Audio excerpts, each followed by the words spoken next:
Hi everyone, it's Comics Villain and welcome to The Backstory.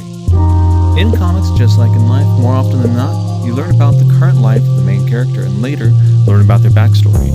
I wanted to get out there and show people a little bit about who the current line of indie content creators are, where they came from, and what lies ahead.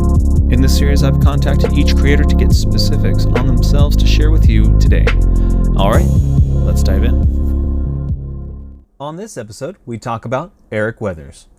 Eric is an artist and a writer from Kansas, and best known as a letterer in the indie community, who has worked on a large number of graphic novels outside of his own. To really understand what I mean by this, let me run through some of the projects he has worked on.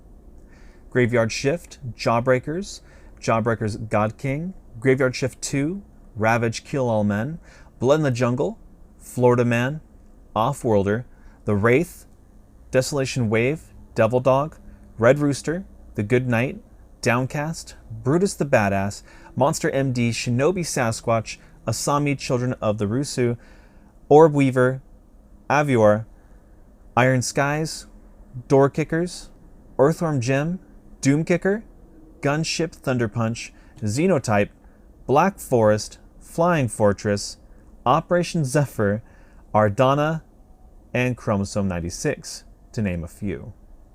These are just some of the projects that Eric has worked on, plus he has many more to be announced in the near future.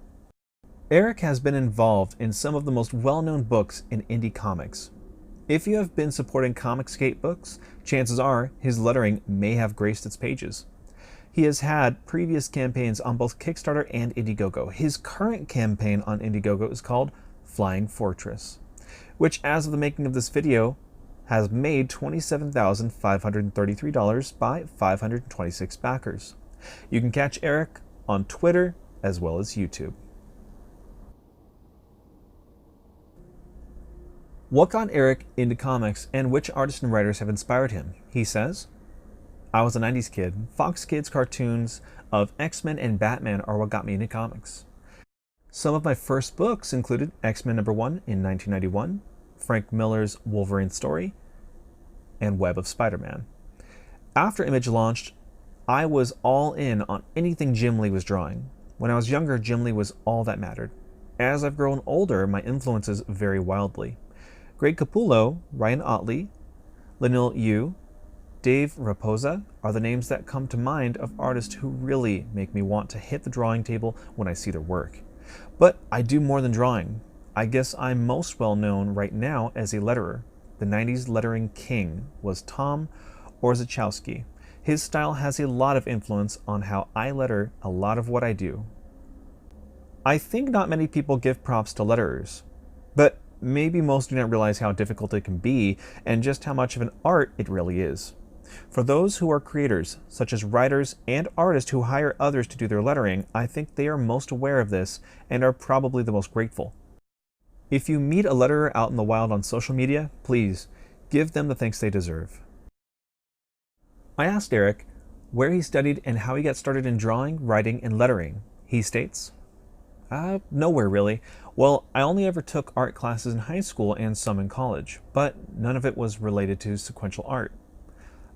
I did do the Kubert School Correspondence course for penciling, which was great, but not formal training since it was all through the mail. I really cut my teeth on all comics creation just through writing, drawing, coloring, and lettering my own stuff. I guess like most artists, I can say I've drawn my whole life, but things really kicked off for me around 2010 to 2011 when some friends and I came up with this Flying Fortress idea. That sort of put me on a path to creating my own stuff. I asked Eric what advice he has for aspiring comic creators. He says, I'd say the biggest thing for an aspiring artist, specifically speaking to those wanting to do a book or a campaign, is build an audience. No matter how you build it, build it. It's something that will help more than you know. So make a name for yourself on YouTube doing videos about your favorite subject. Do fan art daily on Instagram. Do something so people know about you. It may take years, but it'll pay off. And don't take any shortcuts. Hard work goes a very long way. I asked Eric what some of his past projects were. He says, Flying Fortress was the first comic I ever really did anything with. There were some smaller freelance jobs here and there, but nothing anyone knows about. Now, just a quick note on that series. Flying Fortress Remastered is a series of 8 issues by Eric, which he put together and is over 200 pages long. It has been updated with new designs, lettering, and more. This is the entire story of Flying Fortress and is a must-read for any comic book enthusiast. Now, for my favorite part of these videos, we find out what the future holds for Eric Weathers. He states, "After Flying Fortress is off to the backers, I'm jumping straight into Operation Zephyr. It's sort of a military retelling of The Wizard of Oz, but it's definitely not your grandmother's Oz. Plenty of new life to inject into that story. Lots of action, lots of heart." Did my heart just skip a beat for a second there? That, in all honesty, sounds like an amazing concept.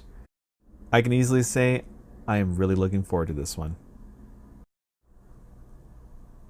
Lastly, this question is going to get an interesting answer. I asked Eric if he had any final words on his current campaign, but considering the fact that he is normally working on multiple projects, we're going to get a little more than usual in his response. He says, "You mean besides Flying Fortress currently on Indiegogo?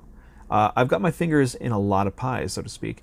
I'm lettering a ton of books, but most notably Red Rooster, Earthworm Jim, Jawbreaker's God King, Graveyard Shift 2, Doomkicker, Gunship Thunder Punch, and many, many more. If you have an indie comic, I'm probably lettering it." That's it for this episode of The Backstory. I hope you enjoyed hearing about Eric. Let's support our indie creators. If you haven't yet, please hit the subscribe button. Help me reach that 1,000 subscriber milestone. Also, like, share, and comment on what you think a military take on Wizard of Oz will be like. I can only imagine. Thank you for watching, and I will see you on the next video. Take care, and have a great rest of your day.